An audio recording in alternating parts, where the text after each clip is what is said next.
Hello అందరికీ, అందరు ఎలా ఉన్నారు? బాగున్నారా? మేమైతే చాలా బాగున్నామండి.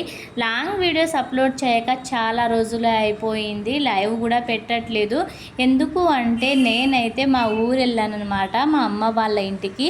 అందుకని చెప్పేసి లాంగ్ వీడియోస్ పెట్టడం కానీ ఇంకా లైవ్ పెట్టడం కానీ అస్సలు కుదరలేదు అనమాట. ఎందుకు అంటే నేను ఊరికి వెళ్ళినప్పుడు అమ్మ వాళ్ళందరితో స్పెండ్ చేయాలి అనిపిస్తూ ఉంటుంది. అందుకని చెప్పేసి నేనైతే లైవ్ పెట్టను. ఇంకా వీడియో విషయానికి వస్తే అయితే వీడియో అయితే తీసుకుంటాను ప్రతిదీ, కానీ అది ఎడిట్ చేసి వాయిస్ ఓవర్ ఇచ్చి అప్లోడ్ చేయడం అయితే కుదరదనమాట. అందుకని చెప్పేసి చెయ్యను.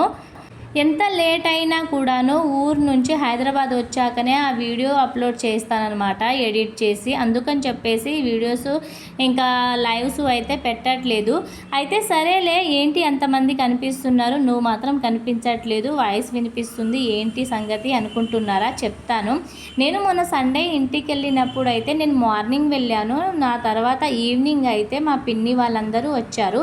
పిన్ని వాళ్ళు అంటే మా అమ్మ చెల్లెళ్ళు అయితే వచ్చారనమాట. ఎందుకు అనుకుంటున్నారా? నేను లాస్ట్ వీడియోస్లలో చెప్పాను మా చెల్లెళ్ళకి పాప పుట్టింది అని చెప్పేసి. అందుకని చెప్పేసి మా చెల్లి ఇంకా డెలివరీ అయితే హైదరాబాద్లోనే అవ్వడం వల్ల మా పిన్ని వాళ్ళు ఎవ్వరు కూడాను మా పాపని చూడడానికి రాలేదు. ఇంకా ఊయల ఫంక్షన్ కూడా చేసినప్పుడు కూడాను రాలేదు. ఎందుకంటే అది కూడా హైదరాబాద్లోనే చేయడం వల్ల ఊరు నుంచి రావడం కుదరలేదు, చాలా లాంగ్ అవుతుందని చెప్పేసి రాలేదనమాట.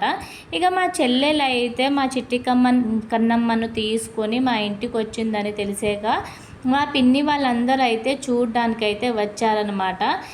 నాకైతే చాలా హ్యాపీగా అనిపించింది. ఎందుకంటే నేను ఎప్పుడూ కలవలను, అంటే మా పిన్ని వాళ్ళ ఇంటికి ఎక్కువ వెళ్ళలేకపోతున్నాను. అందుకని చెప్పేసి మా పిన్ని వాళ్ళందరూ మా ఇంటికి వచ్చేసరికి అందరినీ ఒకేసారి ఒకటే దగ్గర కలిశాను కదా, అందుకని చెప్పి చాలా అంటే చాలా హ్యాపీగా అనిపించింది. నేనైతే ఊరు వెళ్ళే ముందు వెళ్ళొద్దులే ఇప్పుడు ఏముంది అని అయితే అనుకున్నాను, కానీ వెళ్ళడమే మంచిదైంది. అందరినీ కలిశానమాట. ఇక్కడ ఇద్దరు పిల్లలు కనిపిస్తున్నారు కదా, మా గణేష్ బాబు, అలానే ఇంకో బాబు అయితే మా చెల్లెలి బాబు అనమాట. అంటే మా పిన్ని కూతురు వల్ల బాబు. వాళ్ళిద్దరు అయితే మా చిట్టి కన్నమ్మ కోసం అయితే చూడండి ఎలా ఎగబడుతున్నారో. ముద్దులు పెట్టేస్తారంట వాళ్ళు, ఇంకా బ్యాంగిల్స్ కూడా వేస్తామని అయితే అంటున్నారు వాళ్ళిద్దరూ. ఎందుకంటే మా పిన్ని వాళ్ళందరూ మా చిట్టి కన్నమ్మను చూడడానికి వచ్చినప్పుడు ఫ్రూట్స్ ఇంకా డ్రెస్సెస్ ఇంకా బ్యాంగిల్స్ అన్నీ తీసుకొని వచ్చారనమాట. అందుకని చెప్పేసి బ్యాంగిల్స్ కూడా వాళ్ళే వేస్తామని అయితే చూస్తున్నారు. వాళ్ళకు వేయడం కుదరట్లేదని చెప్పేసి మా పిన్ని వాళ్ళందరూ మా చిట్టి కన్నమ్మను ఎత్తుకొని లాలించి చూసాక అయితే నేను ఎత్తుకొని డ్రెస్ వేశాను, అలానే బ్యాంగిల్స్ కూడా వేశాను. మా పిన్ని వాళ్ళు కూడా వేశారు. ఎందుకంటే మా చెల్లికి వేయడం ఇంకా నేర్చుకోలేదు, తనకి ఇంకా రావట్లేదు. అందుకని చెప్పేసి నేను వేశాను. మా అమ్మ ఏమో మా పిన్ని వాళ్ళందరూ వచ్చారని చెప్పేసి వంట పనుల్లో చాలా బిజీ అయిపోయింది. మా పిన్ని కూడాను మా చిట్టి కన్నమ్మకైతే ఇక్కడ బ్యాంగిల్స్ అయితే వేస్తుందనమాట. ముగ్గురు పిన్ని వాళ్ళు వచ్చారు, ఒక బాబాయ్, ఇక పిన్ని వాళ్ళ అమ్మాయిలు అంటే మా చెల్లెళ్ళు కూడా వచ్చారనమాట.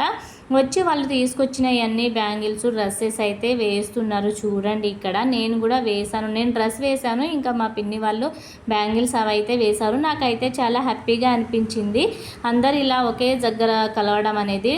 డ్రెస్సులు ఇంకా బ్యాంగిల్స్ వేసిన తర్వాత మా చిట్టి కన్నమ్మ అయితే ఇలా ఉందనమాట. చాలా డల్ అయిపోయింది, బాగా ఏడ్చింది అందరినీ ఒకేసారి చూసేసరికి. వీడియో నచ్చితే లైక్ చేసి కామెంట్ చేయండి.